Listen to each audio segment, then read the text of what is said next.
All right, so I was in the middle of recording demo vocals for a show that I'm writing music for, and I got a notification that a package came in, and I forgot that this was coming, but I'm pretty sure I know what this is, so I thought it'd be cool to share this with to friends and family. I'm super excited about this. All right, let's get it.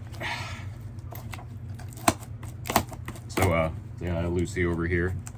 This is her spot on my piano. Oh, I'm so excited. It took so long for this to come in. All right, so it's open. Here we go. Oh.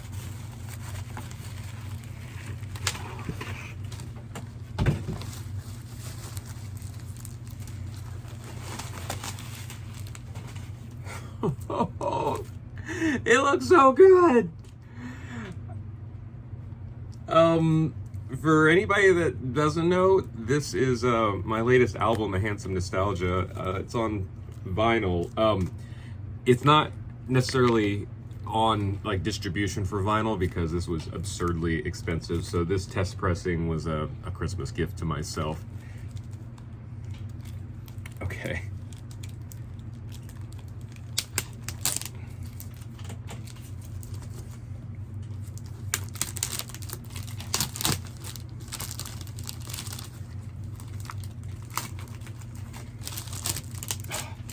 It has that new smell, you know?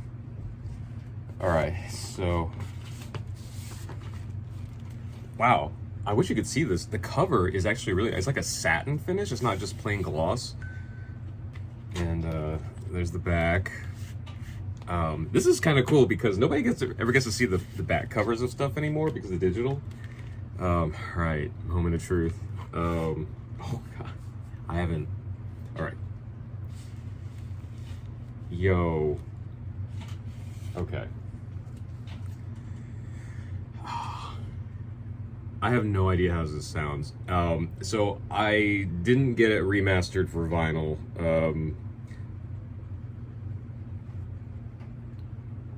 Honestly, so I didn't expect this to turn out very well because I went with like a less expensive vendor just so I could have a copy for myself, just for sentimental value. And it's really nice. It's kind of heavy.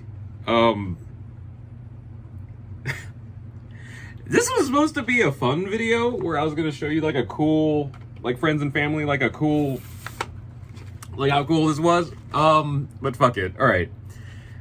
So, if I hadn't been clear about this album, this is the third album I put out. My first one, All About You, was pretty successful for like a middle-class independent release. The second one was a wild failure commercially, not because of anybody else that worked on it, it was because of me. And then this one, I didn't care. Because of just stuff, I wanted to make an album of songs that the younger me needed to hear, and I'm not a great producer. I'm not. I don't even. I never advertise myself as a producer. So the only song on here that I didn't produce was Petty Grateful that Dirty Hollywood produced, and he did a fantastic job on it. But otherwise, like, I know this could be mixed better. Like, I know, like, you know, the songs aren't necessarily commercial. Like, I didn't have profit in mind for it. But it didn't matter because I was missing these songs when I was a teenager. Let's get this out of the way. I'm not even using this. I'm not gonna be recording for a while now. So it just, all right. So yeah, this wasn't meant to be profitable. It's not gonna make me any money. I know that as a fact. And I know a lot of artists say, like, I did it for myself and then it does wildly well and stuff. Like, this is not the case. This had no one else in mind except for me when I was younger. And, you know, huge thanks to my dear friends Marvelous She, Dirty Hollywood, and Marie De La Vega that helped me make this album, because they went into it knowing that there was going to be like no money to be seen.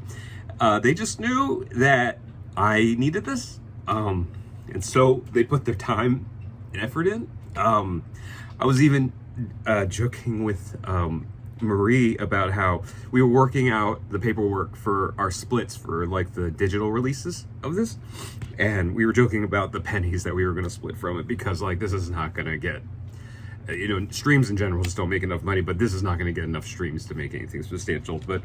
And even with that, she offered to pay for the studio time for us to write the 2 songs that we wrote, and I didn't want her to do that. It worked out though, because our mutual friend Craig and Scott, his fiance Scott, congratulations, let us use their house to write the title song of this album, and then a Christmas song that's also on this version, but you can also find it as a single otherwise. But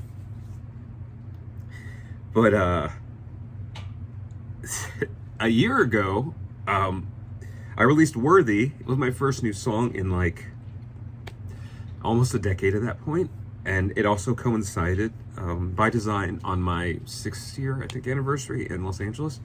And I hit up my friend Billy.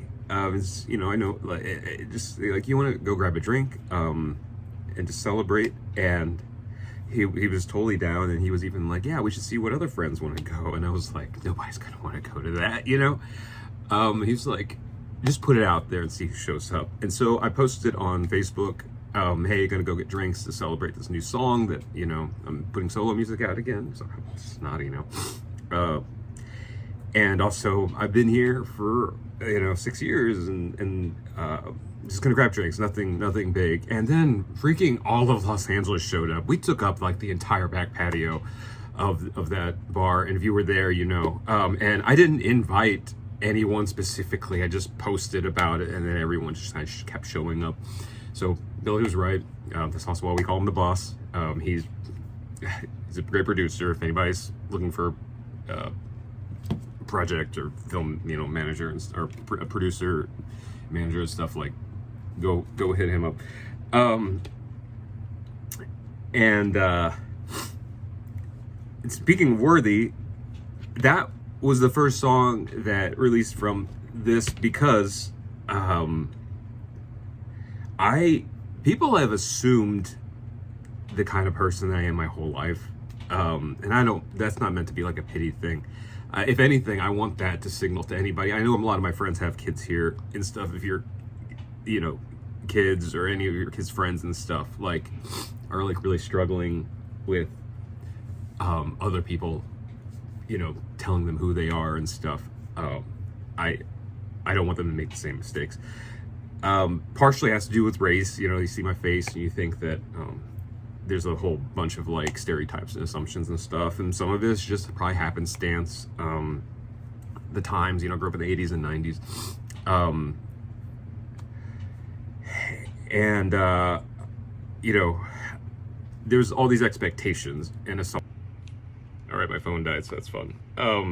Anyway, I was saying there's all these expectations and assumptions about me, especially when I was in high school and younger, but that carried into my adult years. And I remember the moment I decided that was going to change. I was at a bar in North Hollywood with a bunch of friends, and most of us did music, and I was being introduced by a close friend to someone else who was a pretty important person in music and movies and stuff. And they introduced everyone else as like talented musicians and songwriters and producers and stuff, and then they pointed at me and said, like, Rod, he's the business guy and the marketing one, and you know, all that stuff. And that could not have been further from the truth. Like, I know that sometimes for some people that's perception, but I don't, if it wasn't clear about it before, I don't know what I'm doing. Either someone else did it for me, or I Googled and got lucky. And I'm a songwriter. Like, it's the thing that I know how to do. I'm not even a producer, like I said before. And all right. Anyway, so I think I decided then that things were going to start. I was just going to define myself, and Fast forward, of course, lockdown happened and everything, and I started working on this. It was a good time to start doing something like this. And I brought the idea of the song Worthy to Marvelous She, and she was all about it. So we just kept working on it. And what freaking means so much to me about that song Worthy is I have brought not the lyrics, but the musical idea of Worthy up to various people that I've been working with for 15 years or more, and every single time until Marvelous She, they look me straight in my eyes and were like, Rod, you have to be honest with yourself. You can't do that kind of music. Like, you're not, like, you don't have the skill set, you don't have the vibe, whatever. There's always some excuse, and I was just told lovingly to let it go. And Marvelous She was like, let's see what happens. Let's do it. You know, let's own it. Let's lean into it. Here, put our full chest into it. And so we went for it, you know. Granted, I still overthought it. It took like over a year to finally like finish recording it. But, and then Petty Grateful, I remember I brought the idea to Dirt, and it was a bad demo. Like, I have to be honest. Like, it had a decent idea for the hook, but then he texted me back and he was like, love it, let's work on it. I was like, you're really nice to say that. But that song, he played everything on it, and he completely changed. Like, he brought to life what was probably in my head, but I didn't have the capability of doing instrumentally and stuff. So that all the instruments you hear on there, the production stuff, that's all Dirt. And then A Handsome Nostalgia, I co-wrote with my friend Marie de la Vega, who, I don't know when she's going to be putting out her own music, but just keep tabs on her because she's so freaking talented. So a couple summers